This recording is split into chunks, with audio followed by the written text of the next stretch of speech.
Right, guys, I'd like to address the Stage 1 paper. First of all, let's think about where do you find this assignment? We'll make sure everyone's feeling confident about how you move around in the course. One, you could go to the syllabus over here on the left-hand side, and from here, go down to week 5 and Stage 1, where you see write a 3-page thesis-driven research paper on African religious practices that survived the diaspora, as remembered by Equiano and as described by Chirot. Provide a works cited, font 11, spacing 1.5. This description is meant to dial you in on a very tight, equally weighted paper in which you're examining what we read in the interesting narrative with regard to African practices, and the phrase as remembered by Equiano means, what does Equiano write down and tell us about African religious practices? As remembered by, and then as described by Chirot. Chirot is not writing a memoir. Chirot is writing her history of slave religion, and she is drawing not from her memories, but rather from folklore as she has found it in oral, in written, in slave owners' records, in song. So she has pulled together, like a good historian, a picture of slave religion in the Americas, whereas Equiano has provided us with a narrative. As a strong reader of these texts, you're aware of that difference. This assignment is cluing you in to memoir and memories, and then the historical evidence that she's asked or provided. So when you design your outline for this paper, you would like to have roughly equivalent amounts of material so that you're giving each of these 2 references roughly equal time, and you're going to meet the requirements of the assignment that way. Now, the syllabus is one way to find the assignment. If we go back here to modules, and this is how I think about this course. Week 1, week 2, week 3, week 4, here we are. What to do in week 5, so that, like walking into class, each week there is a module, and if you start in that module for the week, it will guide you to what you need to get done.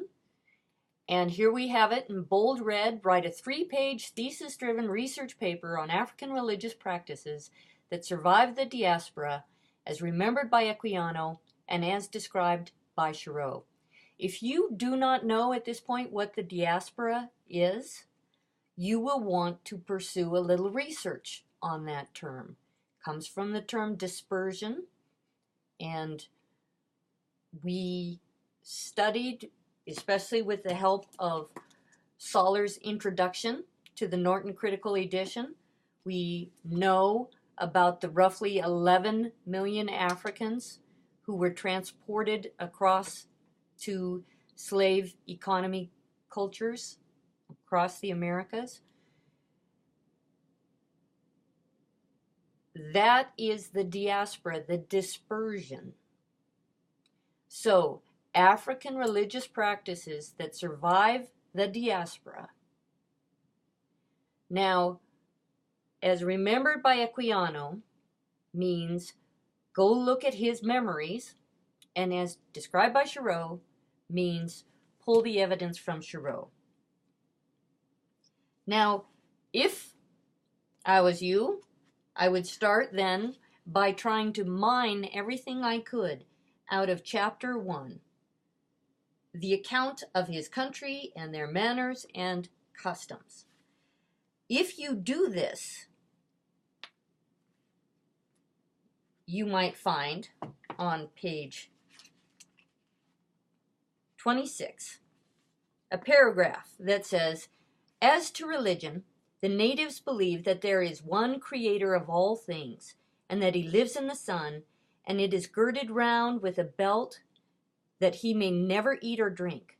But, according to some, he smokes a pipe, which is our own favorite luxury. They believe he governs events, especially our deaths or captivity. But as for the doctrine of eternity, I do not remember to have ever heard of it. Some, however, believe in the transmigration of souls in a certain degree." Now, you might zero in on that paragraph, but before and after this, Equiano's narrative is replete with references to cultural practices that we can say were used to orient the community toward an overarching monotheistic creator and a hierarchy of middle-range spirits and then ancestors to which people made daily oblations. Before he hits the paragraph on religion, he has already provided you with a lot of information about orientations and the orientations of the community towards what matters most. And he does not combine all of these pieces into one paragraph called religion, because religion was not understood as a distinct and separate thing that happened in one kind of building on one kind of day in a week. Rather, there are orientations to what is of most significance in the community, found in the food, found in the clothing, found in the dancing, found in the poetry, found in the military. So this is why this course is run with religion as orientation. And this is why we began with this book, that we get to move beyond the tight reading of what is religion to a broader reading of what it is in culture that orients people to a sense of their ultimate significance. We hear references to the ombrage and to circumcision, two ways that people actually mark their bodies. Such marks function as identifiable boundaries on the landscape of cultural meanings. So the more comprehensive paper will produce a description of orientation as described by Equiano, and will not simply contain itself to the religion paragraph. So when he says on page 22, "We are almost a nation of dancers, musicians, and poets. Thus every great event, such as a triumphant return from battle or other cause of public rejoicing, is celebrated in public dances, which are accompanied with songs and music suited to the occasion." You can ask yourself about the moral universe that their rituals were creating. Because their moral universe included militaristic success, celebrations of the life cycle, accomplishments, birth, puberty, death. When you go from having mind from Equiano to Chirot, you have a greater challenge. But if you have mined carefully from Equiano, you're going to hear echoes, and you'll also once again be able to ask yourself, what are the orientations that the slave communities were developing? What moral universe were they creating, and where do I hear echoes from what Equiano remembered? And you'll see in the rubric that defining your terms is important. if you can read, mine that chapter 1 and 10, and mine the echoes that you see in the evidence provided by Shiro regarding an orientation to the world that is consistent with what an African traditional orientation was, then you've got a 3-page paper.